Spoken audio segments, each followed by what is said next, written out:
Hi everyone, welcome back to my precious garden. Today it's not going to be a garden tour. Today is going to be a difficult task, but it's going to be interesting for you to see and for me to experience. It's about the wisteria I have in a container in the front yard, and the container is in wood and is falling apart, so I have to move it. In the first part, I'm going to show you how you should normally prune your wisteria in January or February. And in the second part, I'm going to do what I have to do, which is prune it back severely because it's tangled in between lots of things. So I need to prune it to get it out. And then we'll see what is manageable. So let's go. As you can see, I prepared the surroundings, and that's my wisteria. As I told you, there's this big stem there going behind, in front, behind, in front.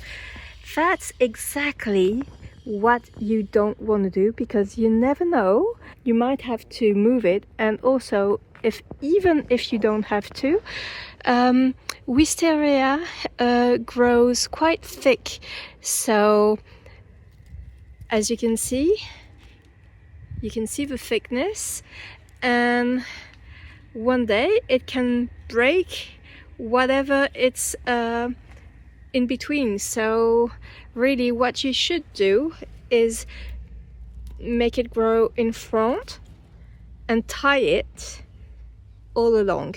That's how you should do. Now let's show you, sorry, there are other vines. Let's show you how you're supposed to prune it.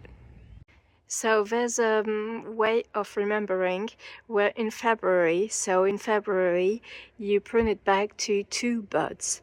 And there's a second time where you can prune, it's in the summer, so it's July or August, and so you prune it back to 7 or 8 buds.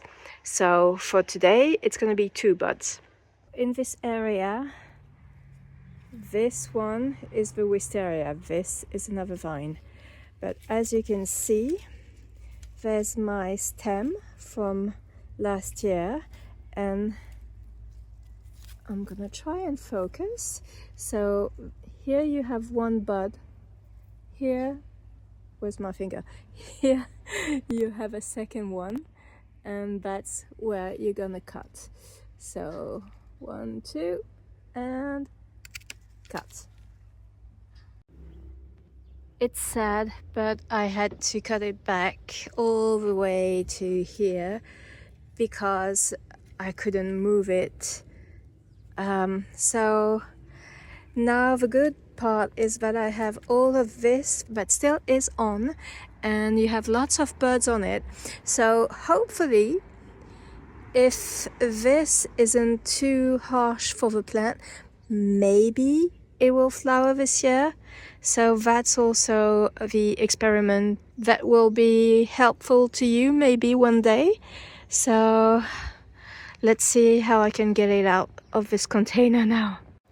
First, I'm gonna get rid of the daffodil bulbs and stuff, and the strawberries, all of that, put them somewhere separate, so then it's gonna be easier for me to deal with this beast.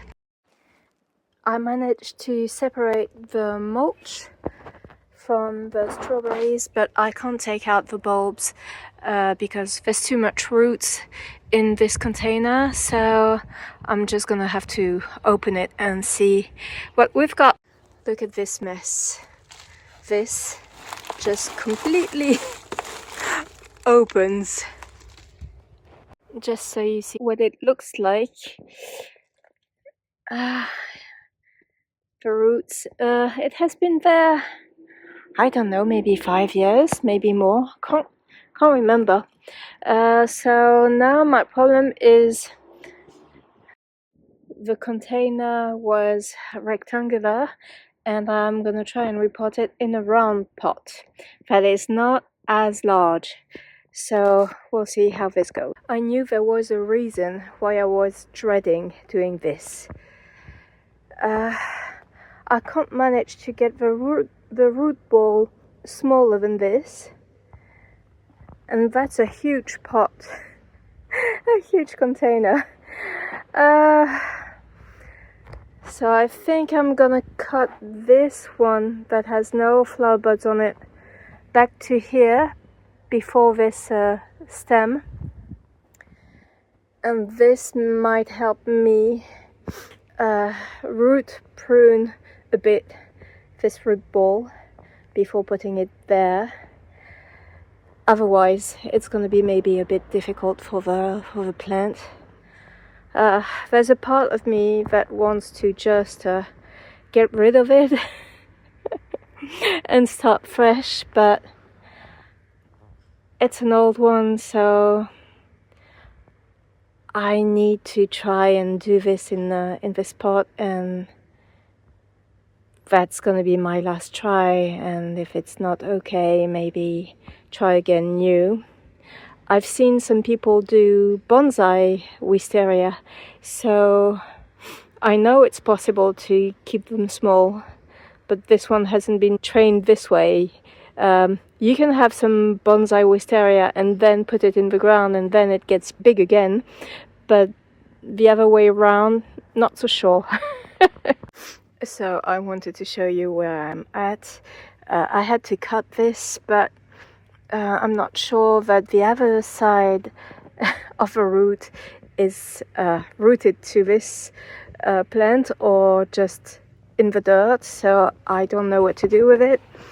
And just wanted to show you the thickness of some roots, and these are completely root bound from the previous container.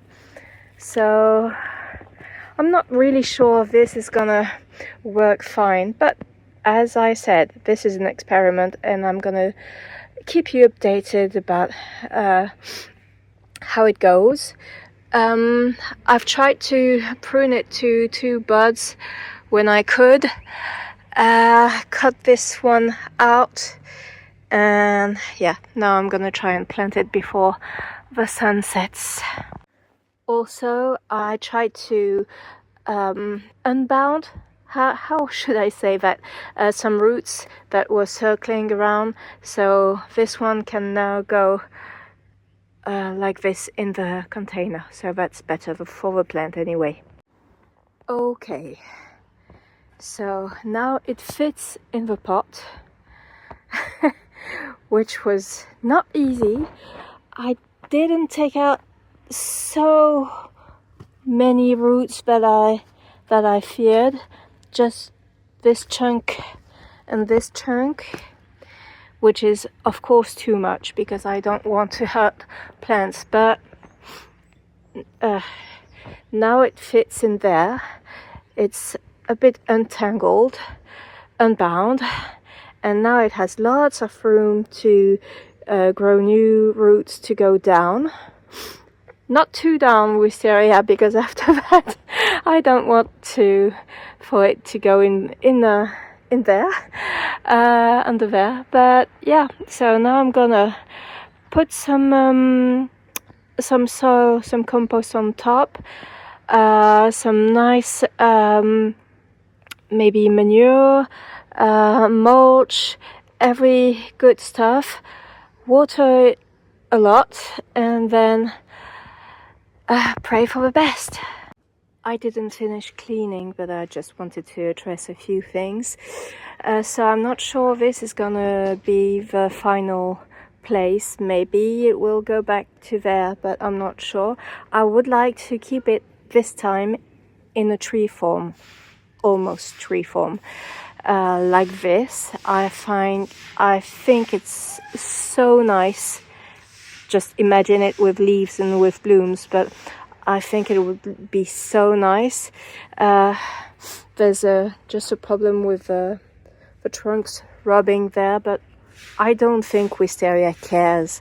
I've seen videos with huge branches, very thick and completely intertwined, so I don't think it's a problem. So yeah, and since it's been growing in this shape for a few years now, it's quite solid. And that's also something I wanted to add. When I was researching before trying to do this, everyone was saying wisteria is very robust. At least, I mean, either it won't bloom this year, but normally it should survive, given the right conditions, enough water, and so on. So the right conditions is, I wonder if this place has more sun than this place. So we'll see how it goes. Maybe a bit more near the wall, it will get more afternoon shade. We'll see. But yeah, just know that it's robust. So if you have questions about it, just ask. And if you want to see how it goes and updates about this wisteria, please subscribe, and I'll try to keep you posted. Thanks for watching. I hope it was useful, and see you in the next one. Bye.